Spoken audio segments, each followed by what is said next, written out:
आजमगढ़ में समाजवादी सेना के खिलाफ रामादल कहे जाने वाली भारतीय जनता पार्टी की सेनापति अर्पणा यादव होगी।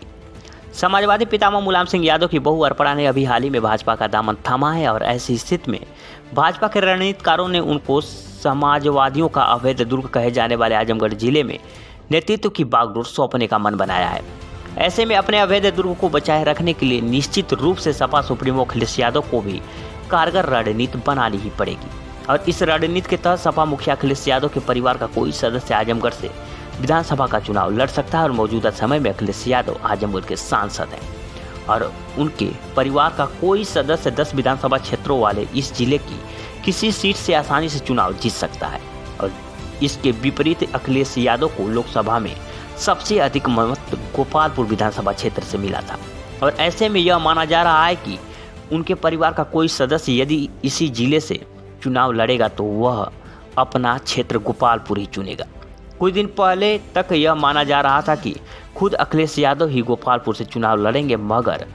उन्होंने मैनपुरी जिले की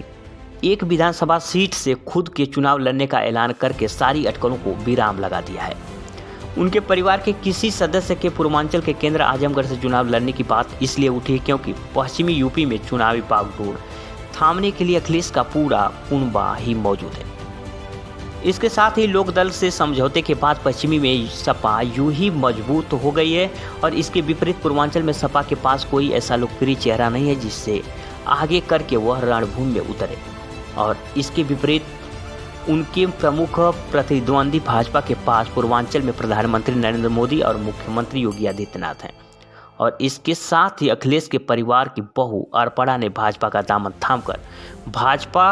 ने अर्पणा के जरिए समाजवादियों के गढ़ आजमगढ़ की घेराबंदी कर मन बनाकर उनके सामने कठिनाइयां खड़ी कर दी हैं। इतना ही नहीं, अर्पणा यादव आजमगढ़ जिले की किसी सीट से खुद भी विधानसभा की चुनाव लड़ सकती हैं। अर्पणा के भाजपा में शामिल होने के बाद अखिलेश यादव ने यह बयान दिया कि समाजवादी विचारधारा का विस्तार हो रहा है। बहरहाल समाजवादी विचारधारा का विस्तार हो या ना हो, मगर अर्पणा के आने के बाद समाजवादियों का अवैध दुर्ग बुरी तरह से घिर गया है और इसी बुरी स्थिति से निकलने के लिए अखिलेश परिवार किसी सदस्य को आजमगढ़ चुनाव लड़ने के लिए आना ही पड़ेगा और साथ ही ऐसा होने की स्थिति में आजमगढ़ में लड़ाई काफ़ी दिलचस्प हो जाएगी।